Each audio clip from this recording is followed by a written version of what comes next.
மக்கள் வந்து பயங்கரமாக செலிப்ரேட் பண்ணிட்டு இருக்காங்க. இதில் இருக்க கண்டென்ட்ஸும் சரி, இதில் இருக்க பர்ஃபார்மன்ஸும் சரி. அஸ் அ ப்ரொடியூசராக வந்திருக்க பத்திரிகை, தொலைக்காட்சி, இணையதள நண்பர்கள், கேமராமேன், ஃபோட்டோகிராஃபர்ஸ் எல்லாருக்கும் வணக்கம். இங்கே உட்கார்ந்துருக்க தாய் கிழவி டீம் எல்லாருக்கும் வணக்கம்.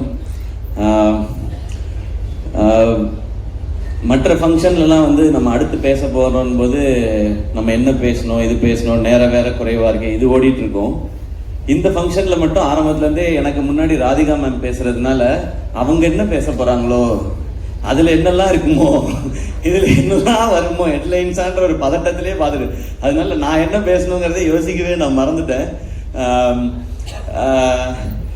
தாய்க்கிழவி வெற்றி கொண்டாட்டம்.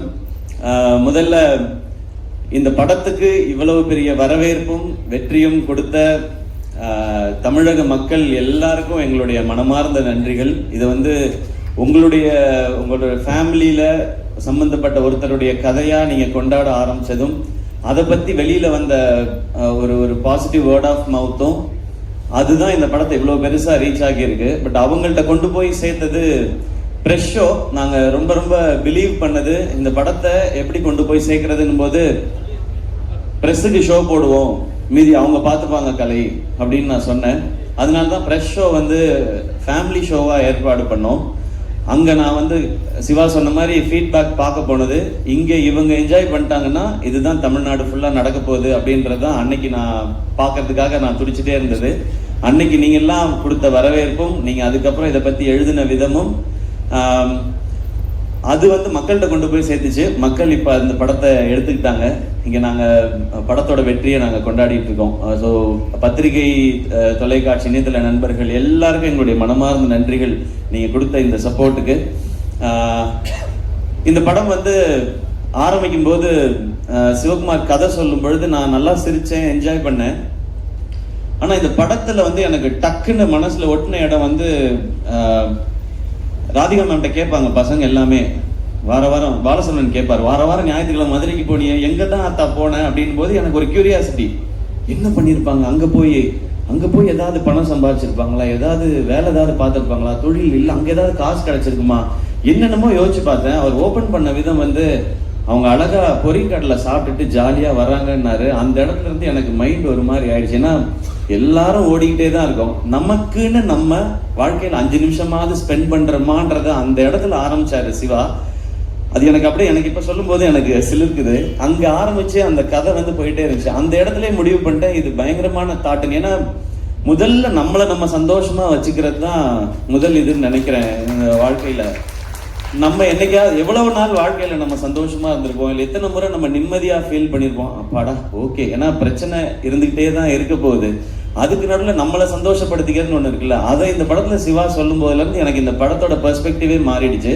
அப்படியே கடைசியா பேசின வரைக்கும் அப்ப முடிவு பண்ணதான் இந்த படத்தை பண்ணியே ஆகணும் அப்படிங்கிறது. அண்ட் அந்த சீன் சொன்னோடனே, சிவா நீ பயங்கரமான ஆலியா, கதை சொல்லும் போது ரொம்ப சாஃப்டா அப்படிதான், கதை சொல்லும் போது ரொம்ப ரொம்ப ரொம்ப தூரத்துல இருந்தாலும் இந்த கதை கேட்கவே கேட்காது, பக்கத்துல போய் தான் கேட்கணும். அன்னைக்கு ஆரம்பிச்சது, அன்னையில இருந்து நான் வந்து இந்த படம் ஜெயிச்சிரும், ஓடிரும், லாபம் வந்துடும், அந்த ஆங்கிள்குள்ள நான் இல்லவே இல்லை. ஒரு சூப்பர் படம் நம்ம பண்ண போறோம், ஒரு சூப்பர் படம் பண்ண போறோம், ஒரு செம படம் பண்ண போறோம் அப்படின்றது மட்டும்தான் தோணிக்கிட்டே இருந்துச்சு. கலை வந்து இந்த படத்துடைய நம்பர்ஸ்லாம் பேசினாரு. நான் ஆடியோ லான்ச்ல சொல்லிட்டேன், இது வந்து எங்களுக்கு ஆல்ரெடி லாபம்னு. நான் அன்னையிலேருந்து இதோட நம்பர்ஸை பற்றி நான் பேசுறதை விட்டுட்டேன். நான் என்னெல்லாம் ரசிச்சேனோ அது எல்லாத்தையும் ஆடியன்ஸ் அதே இடத்துல கை தட்டும் போதும், அதே இடத்துல விசில் அடிக்கும் போதும், அதே இடத்துல அவங்க கண் கலங்கும் போதும் எனக்கு ரொம்ப ரொம்ப சந்தோஷமாகவும் திருப்தியாகவும் இருந்தது சிவா. அந்த டைம்லலாம் நான் யோசிச்சது என்னன்னா, நம்ம ஒரு பயங்கரமான தயாரிப்பாளர், நம்ம ஒரு பயங்கரமான நடிகர்லாம் இல்லவே இல்லை, நம்ம ஒரு நல்ல ரசிகன் அப்படின்றது எனக்கு தோணுச்சு. ஏன்னா இந்த சினிமாவும் படங்கள் பண்ணிக்கிட்டே இருக்கும்போது விமர்சனங்கள்லாம் சில இது வந்துட்டே இருக்கும்போது நம்மளுக்கு குழப்பி விட்டுரும். எனக்கு அது நடந்திருக்காது. அப்போ குழப்பும் போது நம்மளுக்குள்ள இருக்க ஏன்னா எனக்குள்ள இருந்த ரசிகன் தான் என்னை இந்த சினிமா கூட்டிட்டு வந்திருக்கான், வேற யார் கூட்டிட்டு வருவான், அந்த ரசிகன் தான் அவன் கரெக்டா இருக்கானா, அவன் அலைவா இருக்கானான்றதுல எனக்கு ஒரு குழப்பம் இருந்துட்டே இருந்துச்சு. அந்த குழப்பத்தை மொத்தமா தீர்த்தது இந்த தாய் கிழவியும் சிவகுமார் முருகேசனும் தான். எப்பவுமே நல்ல ரசிகனா இருக்கணும்னு நினைக்கிறேன். அது இந்த படம் ஆரம்பத்துல இருந்து எனக்கு கிடைச்சிட்டு இருக்கு. இந்த கதையை நிஜமாக்கிய அதுக்கப்புறம் சுதன் வந்தாரு, பேஷன் ஸ்டுடியோஸ். அவர் வந்து ஒரு 4850 படம் ப்ரொடியூஸ் பண்ணிட்டு இருக்காரு. அதுல ஒரு படமா இந்த படம் இருக்கு. அவருக்கு ஞாபகம் இருக்குமான்னு தெரியல. அந்த ஃபங்க்ஷன் அடிக்கடி வைக்கிறது காரணமே சுதன், நீங்க தான் இந்த படத்தோட ப்ரொடியூசர், இந்த படத்துல நீங்களும் இருக்கீங்க, வாங்க ஃபங்க்ஷனுக்கு வந்துட்டு போங்க, நான் சிவா வந்துட்டு போறேன் அப்படின்னு சொல்லி வந்துட்டு போவாரு. காலையில ஒரு பூஜை போடுவாரு, சாயங்காலம் ஒரு சக்சஸ் மீட் போவாரு, அந்த மாதிரி இருக்கு. ஸோ சுதன் உள்ள வந்தோடனே அவரும் பயங்கர எக்ஸைட் ஆயிட்டார் இந்த படத்தை பத்தி. சுதன்கிட்ட சொன்ன, சுதன் ஜாலியா இருங்க, இந்த படம் எனக்கு ரொம்ப ஸ்பெஷல். நான் சிவா கார்த்திக் வேணுகோபால்கிட்ட சொல்லிட்டு இருந்தேன், இந்த படம் எனக்கு ஒரு குழந்தை மாதிரி, இதை நான் அப்படி பார்த்துப்பேன், அப்படிதான் நான் பார்த்துக்கிட்டு இருக்கேன் இப்போ வரைக்கும். ஸோ என் குழந்தை எனக்கு என்ன காசு கொடுத்துச்சுன்னு நான் பார்க்க மாட்டேன், அது சிரிச்சா என் கண்ணில் தண்ணி வரும், அது நடந்தா எனக்கு தண்ணி வரும், அந்த மாதிரி தான் நீங்கள் பேசும்போதெல்லாம் இருக்கு சிவா. எனக்கு இப்போ பயங்கர எமோஷனல் ஆக்கிட்டீங்க, நான் பயங்கர கண்ட்ரோல் பண்ணிட்டு இருந்தேன். ஸோ சுதன் உள்ள வந்து அவரும் எக்ஸைட்டடாக நான் இதை பார்த்துக்கிறோம் அப்படின்னு சொன்னோம். அப்புறம் இந்த டீம் வந்தாங்க, அவங்க எல்லாரும் ஆல்ரெடி செட் ஆயிருக்கு. ஸோ எல்லாருக்கும் ரொம்ப ரொம்ப நன்றி. உங்களுடைய உழைப்பு ரொம்ப ரொம்ப அபரிவிதமானது. இல்லைன்னா நினைச்ச இந்த பட்ஜெட்ல இந்த சைஸ்ல இந்த படத்தை பண்ணியிருக்க முடியாது. ஹேட்ஸ் ஆஃப் உங்க எல்லாருக்குமே, பயங்கரமா பண்ணிட்டீங்க, டீம்ல இருக்க டெக்னீஷியன்ஸ் எல்லாமே. அண்ட் ஆர்டிஸ்ட் யாரும் சிவா கொண்டு வரும்போது ரொம்ப குட்டியா கொண்டு வந்தார் இந்த பட்ஜெட் எல்லாமே. ஏன்னா அவருக்கு அதுக்கு முன்னாடி இந்த அனுபவங்களா இருக்கலாம், இல்லை இந்த மாதிரி இருந்தால் தான் பண்ணுவாங்கன்னு சொல்லி. இன்னும் அதை அப்படி பண்ணக்கூடாது சிவா. இந்த கதை ஒரு செலிப்ரேஷனா இருக்கு, எனக்கு ஒரு லைஃபோட செலிப்ரேஷன் இந்த படம். இதுக்கு என்ன செலவு பண்ணுமோ அதை பண்ணணும், அதை பண்ணுவோம் அப்படின்றதுக்கு அப்புறம் தான் யார் காஸ்டிங் போலான்னு ஒருத்தரா வந்தது. பாலசரவணன் கதை கேட்கும் போதே ஃபர்ஸ்ட் வந்துட்டாரு எனக்கு அந்த சீன் வரும்பொழுதே. அதுக்கப்புறம் பாலசரவணன் வந்தாரு, அருள்தாஸ் அண்ணன் வந்தாங்க, சிங்கப்புலி அண்ணன் வந்தாங்க, முத்துக்குமார், ரேச்சல், இவங்க எல்லாருமே வந்தாங்க. கடைசியாக தான் வந்தார் விநாயக் மகாதேவ்ன்ற மாதிரி. நான் லாஸ்ட்டாக கேட்டேன், இந்த பாட்டி கேரக்டர் யார் பண்ண போறாங்க, கிழவி கேரக்டர் வந்து ராதிகா மேம் அப்படின்னு சொன்னாங்க. நான் ஏற்கனவே சொல்லியிருக்கேன், ராதிகா மேம் அந்த ரோலில் அந்த லுக்கில் பார்த்த பிறகு எனக்கு இன்னும் பயங்கர ஜாலி ஆயிடுச்சு. இன்னைக்கு தேட்டரில் பார்க்குற ஃபீல் எனக்கு அங்கே வர ஆரம்பிச்சிருச்சு. இந்த மாதிரி ராதிகா மேமோட இவ்வளவு எக்ஸ்பீரியன்ஸையும் சேர்த்து தான் இந்த படத்துக்கு கொண்டு வராங்க. அவங்க இந்த படத்துக்கு அந்த உழைப்பு மட்டும் இல்லை, இவ்வளோ வருஷம் நீங்கள் உங்களுடைய ஒர்க் மேம், உங்களோட நீங்கள் லெஜெண்டரியாக பண்ணியிருக்க விஷயங்கள் எல்லாத்தையும் சேர்த்து இந்த படத்துக்குள்ளே கொண்டு வரீங்க. அந்த மாதிரி தான் ஒவ்வொருத்தரும் அவங்களுடைய வலியையும் வேதனையும் இந்த இண்டஸ்ட்ரிக்குள்ளே இருந்த போராட்டத்தையும் சேர்த்து இதுக்குள்ள ஒரு கேரக்டரா கொண்டு வந்தாங்க. எனக்கு இந்த படத்துல ஹீரோ இல்லைன்னா எனக்கு தோணுனதே இல்லை. இந்த படத்துல அவ்வளவு ஸ்டார்ஸ் இருந்தாங்க. கமல் சார் அன்னைக்கு சொன்னது இன்னைக்கு நிஜமா இருக்கு. இந்த படத்துல இவ்வளவு நட்சத்திரங்களை நீங்க உருவாக்கி இருக்கீங்கன்னு சொன்னாங்க. அவ்வளவு நட்சத்திரங்களும் இதுக்குள்ள இருந்திருக்காங்க. ஸோ நீங்க எல்லாரும் சேர்ந்து இதை வந்து ரொம்ப ஒரு ஸ்பெஷல் ஃபிலிமா ஆக்கிட்டீங்கன்றது எனக்கு ரொம்ப சந்தோஷம். ஜார்ஜ் மரியான் அண்ணன், முத்துக்குமார் அண்ணன், எல்லாருமே, சாரி நான் பேரு சொல்லாம விட்டுறக்கூடாது. அப்புறம் நம்மளோட மியூசிக் டைரக்டர் நிவாஸ் பிரசன்னா, எப்போ ஹீரோவாக போறீங்கன்னு கேட்டவுடனே கூலிங் கிளாஸ் போட்டு உட்காந்துட்டாப்ல. மிஸ்கின் சார் மாதிரி வேற எங்கேயோ பார்த்துக்கிட்டே இருக்காப்ல. அவர் ஹீரோவாக போறீங்களான்னா இல்லைன்னு சொல்ல, இப்போதைக்கு இல்லைன்னு தான் சொல்லியிருக்காரு. ஸோ சீக்கிரத்தில் ஹீரோ ஆயிடுவாருன்னு நினைக்கிறேன். அதுக்கு நீங்க மியூசிக் பண்ணுவீங்களா இல்லையா? சரி, அப்புறமா யார் ஹீரோயின்னு சொல்லுங்க படத்துக்கு. ஓகே, தேங்க்யூ நிவாஸ், ஒரு அமேசிங்கான ஒர்க். லிரிசிஸ் எல்லாருக்கும் ரொம்ப ரொம்ப நன்றி. இந்த படம் நிறைய பிளெஸிங்ஸ் கொடுத்துருக்கு. நான் அதை தான் இங்கே ஷேர் பண்ணணும்னு நினைக்கிறேன். ஏன்னா நிறைய வீடியோஸ் பார்க்குறேன், நிறைய மெசேஜஸ் பார்க்குறேன். நீங்கள் வந்து எங்களுக்குள்ள ஒரு பெரிய ஒரு எம்பவர் பண்ணியிருக்கீங்கன்னு சொல்கிறாங்க. ஸோ பெரிய ரெஸ்பான்சிபிலிட்டியாக பார்க்குறேன். உங்கள் எல்லாருக்கும் ரொம்ப ரொம்ப நன்றி. அதை தான் இந்த டீம் அச்சீவ் பண்ணியிருக்கோன்னு நினைக்கிறேன். இதில் ரொம்ப ரொம்ப முக்கியமாக நான் 2 பாயிண்ட் மட்டும் சொல்லணும்னு நினைக்கிறேன். இந்த படம் என் வாழ்க்கையில் நிறைய பேரை இதை ஞாபகப்படுத்தினதுக்காக பண்ணப்பட்ட படம் தான். ஃபர்ஸ்ட் என் அம்மா 17 வயசுல எல்லாருக்கும் ஏற்கனவே சொன்னதான், இன்னொரு முறை சொல்லணும்னு நினைக்கிறேன். அப்பா இறந்த பிறகு அவங்களுக்கு தெரிஞ்ச வகையில் அந்த குடும்பத்துக்குள்ள இருக்க காசெல்லாம் பத்திரப்படுத்தி சேர்த்து வச்சு படிக்க வச்சு, என்னையும் அக்காவையும் படிக்க வச்சு கல்யாணம் பண்ணி வச்சு பண்ணாங்க. அவங்க எனக்கு இந்த பவுனுத்தாய் தெரிஞ்சாங்க, அம்மா தெரிஞ்சாங்க இதில். அதுக்கப்புறம் அக்கா 2 குழந்தை பெற்ற பிறகு வந்து இங்கே எம்எம்சியில் எம்டி படித்து கோல்டு மெடலிஸ்ட் ஆகி பேஷனை எப்போ வேணாலும் தொடரலாம்னு நினச்சேன். எங்கள் அக்கா எனக்கு ஒரு பவுனுத்தாயா தெரிஞ்சாங்க இதில். அவங்களுக்காக பண்ணணும்னு நினச்சேன். மிக மிக முக்கியமானது அந்த கடைசி டயலாக் மேம் பேசுறது, படைக்க காக்க அழிக்கன்னு ஆம்பளைங்களை மட்டும் கும்பிட சொன்னவன் படிப்புக்கும் பணத்துக்கும் பொம்பளை தாண்டி காட்டி கும்பிட சொல்லியிருக்கான் அப்படின்னு சொன்னாங்க இல்லையா? அந்த டைலாகை நான் முன்னாடியே உணர்ந்துட்டேன்னு நினைக்கிறேன். எனக்கு கல்யாணம் நாள்ல இருந்து என் வீட்டோட வரவு செலவு எல்லாத்தையும் பார்க்கறது ஆர்த்தி தான். எனக்கு தெரியாது என் அக்கௌண்ட்ல என்ன பணம் இருக்கு தெரியாது. ஊருக்கு போகணும் ஏதாவதுன்னா, ஆர்த்தி ஊருக்கு போகிறதா இருக்கேன், டிக்கெட் மட்டும் காசு கொடுத்துட்றியா அப்படின்னு கேட்பேன். இப்பயும் அதை நான் ரொம்ப பெருமையாக சந்தோஷமாக வாங்கிக்கிறேன். அவங்க தான் பார்த்துக்கிறாங்க. அவங்க பார்க்கலன்னா என்னால் ப்ரொடக்ஷன்லாம் பண்ணியிருக்க முடியாது.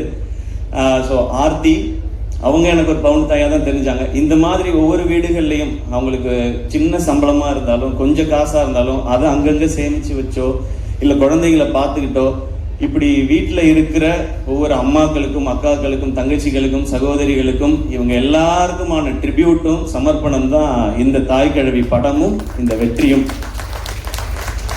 இதை இந்த படத்தின் மூலமா செய்ய முடிஞ்சது எனக்கு சந்தோஷம். இது என் வாழ்க்கையில் இருக்கவங்களுக்கும் சேர்த்துன்றது இன்னும் கொஞ்சம் பெருமையாகவும் சந்தோஷமாகவும் இருக்கு. ஒரு டீமா இங்க வேலை செஞ்சதோட சக்சஸை இங்க நான் பாக்குறேன். ஏன்னா ஆரம்பத்துல இருந்து ரொம்ப சின்சியரா அதை அப்ரோச் பண்ணோம். இதுதான் பவுண்ட் ஸ்கிரிப்ட், இத்தனை டேஸ்ல தான் எடுக்கிறோம், இதுதான் பட்ஜெட், இதுதான் காஸ்டிங்னு ரொம்ப சின்சியரா. சிவாக்கு தெரியுமான்னு தெரியல, நான் எல்லா சீனையும் நீங்க ஷூட் பண்ண அடுத்த நாள் பார்த்துருவேன். நான் என் ஷூட்டுக்கு வந்துடும், அந்த சீன் என்னாச்சு என்னைக்கு எடுக்கிறீங்கன்னு, அது லொகேஷன் சேஞ்ச் இருக்கு அதனால இன்னொரு நாள் எடுக்கிறோன்னு சீனை சொல்லி கேட்பேன். இந்த கதையை 2 முறை கேட்டிருக்கேன். ஒரு முறை நான் கேட்டேன், இன்னொரு முறை கலையெல்லாம் கேட்கும்போது ரியாக்ஷன் பார்த்துட்டே இருந்தேன். 2 தடவை படிச்சிருக்கேன். இது வரைக்கும் 12 தடவை பார்த்துருக்கேன். நான் இது வரைக்கும் என் படத்தை கூட அத்தனை தடவை பார்த்தது இல்லை. இதுக்கு நடுவில் ஒவ்வொரு சீனும் எப்படி எடுக்கிறாங்க, இது எப்படி வருது, எடிட் எப்படி இருந்தது, எப்படி ட்ரிம் பண்ணி மாறுது, மியூசிக் எப்படி இருக்குன்னு பார்த்துருக்கேன். ஸோ இந்த படத்தில் நான் நிறைய கற்றுருக்கேன் சிவா. இந்த லேர்னிங் எனக்கு ரொம்ப ரொம்ப சந்தோஷமா இருக்கு. ஏன்னா கடைசி வரைக்கும் மாறாத ஒன்று கற்றுக்கிறது மட்டும்தான் நினைக்கிறேன். அது இருந்ததுனால தான் இங்கே முன்னேற முடியும்னு தோணுது. இந்த லேர்னிங் எனக்கு ரொம்ப பிடிச்சிருக்கு. இந்த சேம் ப்ரொசீஜரை நான் நடிக்கிற படங்கள்லையும் அப்ளை பண்ணணும்னு எனக்கு ரொம்ப ஆசையாக இருக்குது. அது நான் மட்டும் எடுக்கிற முடிவாக இருக்க முடியாது. ஆனால் ஒன்று மட்டும் ரொம்ப கிளியராக இருக்கேன், இந்த மாதிரி அப்ரோச்சில் தான் இனி நான் நடிக்கிற படங்கள் பண்ணணுன்றதுலேயும் ரொம்ப தெளிவாக இருக்கேன். அதனால நான் டைரக்டர்கிட்ட போய் தலையிட போகிறதில்ல. ஒவ்வொரு விஷயமும் தெளிவாக, ஒரு பவுண்ட் ஸ்கிரிப்ட்னா இவ்வளோ பேஜ் இவ்வளோ இருந்து தான் பண்ணணும்னு கேட்கலாம். நீங்கள் இப்படி பண்ணால் பிளாக் பஸ்டர் ஆகிடுமா படம்னு, அது நமக்கு தெரியாது. நம்ம ப்ராசஸ் தான் பண்ண முடியும், ரிசல்ட் மக்கள் கையில் தான் இருக்குது. ஆனால் ப்ரொடியூசரோட காசை வேஸ்ட் பண்ணாமல் படம் பண்ண முடியும். அந்த மிச்சமாகிற அந்த காசு அந்த ப்ரொடியூசருக்கு இன்னொரு படம் பண்ணுறதுக்கு ஹெல்ப் பண்ணலாம், இல்லை அந்த காசு நம்ம படமே இன்னும் கொஞ்சம் பெருசாக பண்ணுறதுக்கு இருக்கலாம். ஸோ அதை நான் ஃபாலோ பண்ணணும்னு நினைக்கிறேன். அந்த நம்பிக்கையை திரும்ப கொடுத்ததுக்காக இந்த என்டையர் டீமுக்கும் நான் தேங்க்ஸும் சொல்லிக்கிறேன். நான் இங்கே நிறைய பேர் உழைச்சிருக்கிறாங்க, இது டீமாக சேர்ந்து அவங்கெல்லாம் கொண்டு வர வெற்றி. அண்ட் இன்னொன்று எனக்கு ரொம்ப ரொம்ப ஸ்பெஷலாக அந்த ப்ரொடக்ஷன் பண்ணும்போதெல்லாம் இருக்கிற ஒரு விஷயம், ஃபர்ஸ்ட் நெஞ்சமுட்டு நேர்மையுண்டு படம் ஃபர்ஸ்ட் ஷோ பார்க்கும்போது அந்த படம் முடிஞ்சோடனே எல்லாரும் கார்த்திக் வேணுகோபால்னு போடும்போது பயங்கரமாக கிளாப் பண்ணாங்க. அப்போ அவங்க அப்பா ரொம்ப எமோஷனல் ஆகி கார்த்திக் வேணுகோபாலை கட்டி பிடிச்சிட்டாரு. அவர் ரொம்ப ஸ்ட்ரிக்ட் அவர்கிட்ட.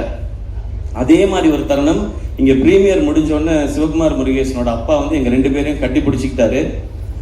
அந்த செகண்ட் ஃபீல் பண்ண எங்கள் அப்பா சாகலை அப்படின்னு. சாரி, நான் ரொம்ப சென்சிட்டிவ் அண்ட் எமோஷனல். ஸோ அது கிடைச்சதெல்லாம் தான் எனக்கு ரொம்ப ரொம்ப பெரிய இது ஒரு நிறைவை கொடுக்குது. எனக்கு அமரன் மாதிரி வெற்றி, தாய்க்கிழவி மாதிரி வெற்றி, கனா மாதிரி வெற்றி வரும்போது ஒரு நிறைவையும் ஒரு அமைதியையும் கொடுக்குது. அந்த அமைதி இன்னும் ஒழுங்காக வேலை செய்யணுன்றதை சொல்லிக்கிட்டே இருக்கு. நிச்சயமாக செய்வோம். ஏன்னா இங்கே வெற்றிங்கிறது விளையாட்டில் கூட விளையாட்டாக வராது. அதுக்கு உழைக்கணும், அதுக்கு ஒரு டீமாக உழைக்கணும். அந்த மாதிரி உழைச்சா வெற்றி எப்பயுமே சாத்தியப்படுங்கிறது இந்த மேடை திரும்ப சொல்லி கொடுத்துருக்கு. அண்ட் என்னோட ஃபேன்ஸான பிரதர்ஸ் அண்ட் சிஸ்டர்ஸ், இது அண்ணன் படம் தான் அப்படிங்கிறத மாதிரி எடுத்துகிட்டு போய் கிரவுண்ட்லேயும் சரி சோஷியல் மீடியாலையும் சரி இன்னைக்கு வரைக்கும் அதை நீங்கள் செலிப்ரேட் பண்ணிட்டே இருக்கீங்க. அதுக்கு ரொம்ப ரொம்ப ரொம்ப ரொம்ப நன்றி.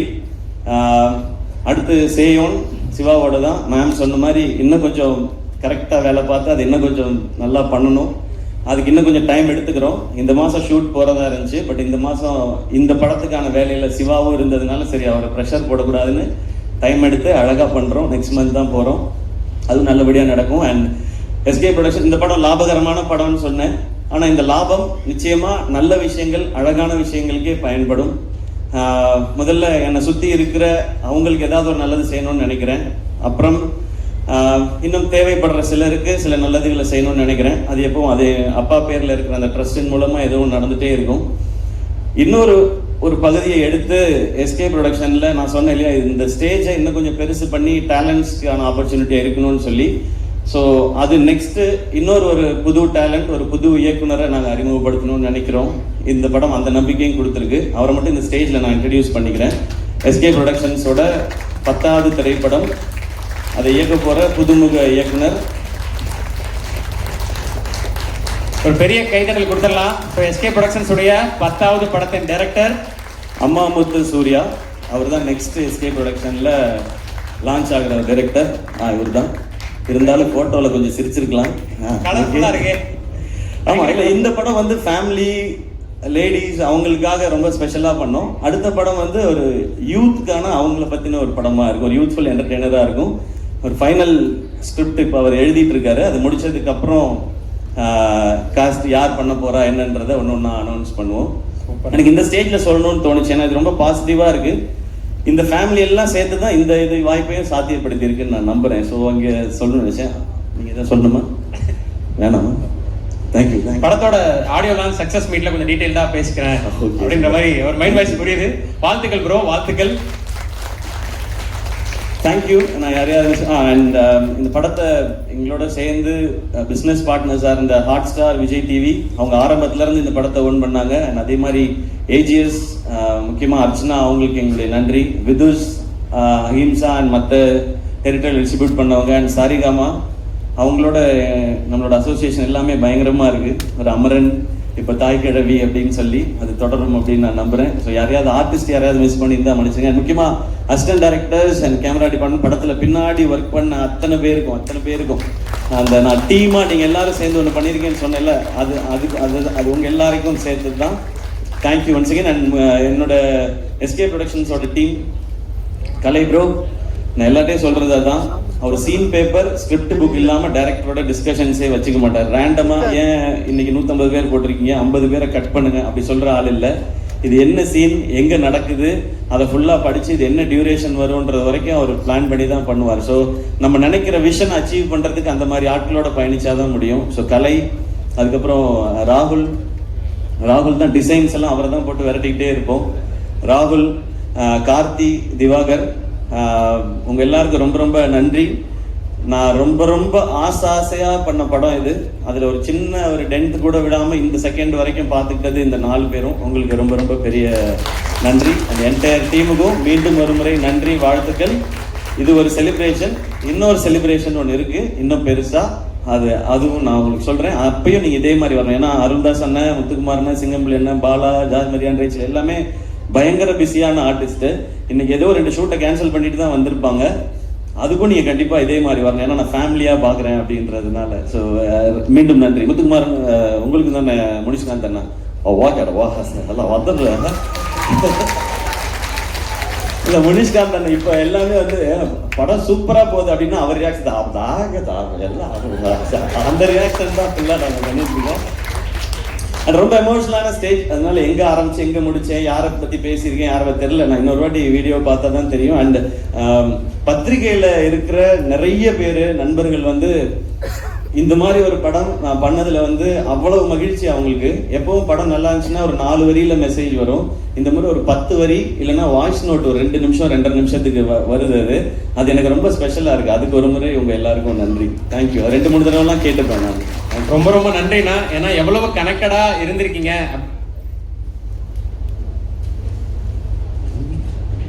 ஆமா, என்னைய மறந்துட்டீங்க அப்படின்றான். சாரிடா தம்பி. பவுனுத்தாய் வசூலுக்கு வந்துட்டான்னு ஃபர்ஸ்ட் டைம் பவுனுத்தாய் இவ்வளோ வசூல் பண்ண போறான்னு அனௌன்ஸ் பண்ணது இவர் தான். சூப்பர் தம்பி, சூப்பராக பண்ணுங்க. என்ன படிக்கிறீங்க? என்ன தம்பி, என்ன பழைய வேலைக்கு அனுப்பிச்சு விட்ட மாதிரி இருக்குடா எனக்கு. சூப்பர் சிங்கர் ஞாபகம்லாம் வருது எனக்கு. 5th படிக்கிறியா? படிக்கணும். ஓகே, அப்பப்போ தான் நடிக்கணும். பெருசாக ஃபுல்லாக நடிச்சுக்கலாம். ஓகே சொல்லிட்டாரு, ஃபாலோ பண்ணிக்கணும். ஓகே, வாழ்த்துக்கள். தேங்க்யூ. கை கொடு. குட் பாய். சாரிண்ணே. அந்த அது என்ன எப்பா, அந்த சந்தில இடுக்கில் இருக்க யாராவது இருந்தா வந்துருங்க. அப்புறம் கபாலி மரியாதை செய்யலன்னு யாரும் கோச்சிக்காதீங்க. அந்த மாதிரி ஆயிடுச்சு. இப்போ யாரையாவது மிஸ் பண்ணியிருந்தா வெரி சாரி. அதானே ஏற்கனவே சொன்ன மாதிரி உங்களுக்கு இந்த படம் எவ்வளவு கனெக்டடா இருந்திருக்கு, ஸ்கிரிப்ட்ல இருந்து இப்போ படத்தோட ரெஸ்பான்ஸ் வரைக்கும் புரிஞ்சுக்க முடிஞ்சது. ஸோ நீங்க பர்சனலா எவ்வளவு கனெக்டடா இருந்திருக்கீங்க இந்த கதை மேல, வரக்கூடிய மக்களோட ரெஸ்பான்ஸ் மேல அப்படின்றது புரிஞ்சுக்க முடிஞ்சது.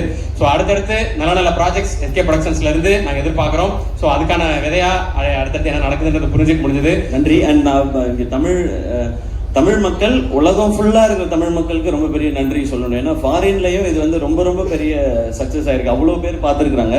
கலை சொல்லும்போது தமிழ்நாட்டில் பார்த்தவங்க நம்பர்கள் மட்டும்தான் சொன்னார் எவ்வளோ பேர் பார்த்தாங்கன்றது. இது கர்நாடகாவில் இருக்கிற நம்ம தமிழ் மக்களாக இருக்கட்டும், ஃபாரின்ல இருக்கிறவங்க, ஸோ எல்லாருக்கும் ரொம்ப நன்றி. இப்போ நிறைய பேர் சொல்றது இந்த மாதிரி படங்கள் தைரியமாக பண்ணலாம், இந்த மாதிரி படம் பண்ணால் கண்டிப்பாக ஜெயிக்கும், வசூல் பண்ணும் அப்படின்ற ஒரு நம்பிக்கை மீண்டும் ஒரு முறை இந்த படம் விதைச்சிருக்குன்னாங்க. இது மறுபடியும் சொல்கிறேன், இது எஸ்கே ப்ரொடக்ஷன்ஸ்க்கோ தாய் கிழவி டீமோட சக்ஸஸ் இல்லை, இது தமிழ் சினிமாவோட சக்ஸஸ், தமிழ் சினிமா ரசிகர்களோட சக்ஸஸ். அப்படிதான் நான் பார்க்குறேன். கீப் இன்ஸ்பைரிங், கீப் என்டர்டெய்னிங்னா ஸோ எல்லாரும் சேர்ந்து ஒரு குரூப் ஃபோட்டோ எடுத்துக்க போகிறோம். எல்லாரும் எடுத்துக்கலாம். வந்திருக்க பத்திரிகை நண்பர்கள், நம்ம டீம் எல்லாருமே சாப்பிட்டு போகணும்.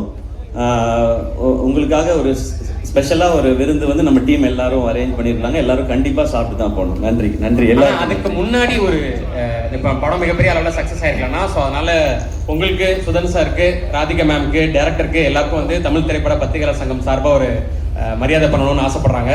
ஸோ தலைவர் கவிதா மேம் மற்றும் பொறுப்பாளர்கள் அவர்களை மேடை கலைக்கிறோம். ப்ளீஸ் மேம் வாங்க.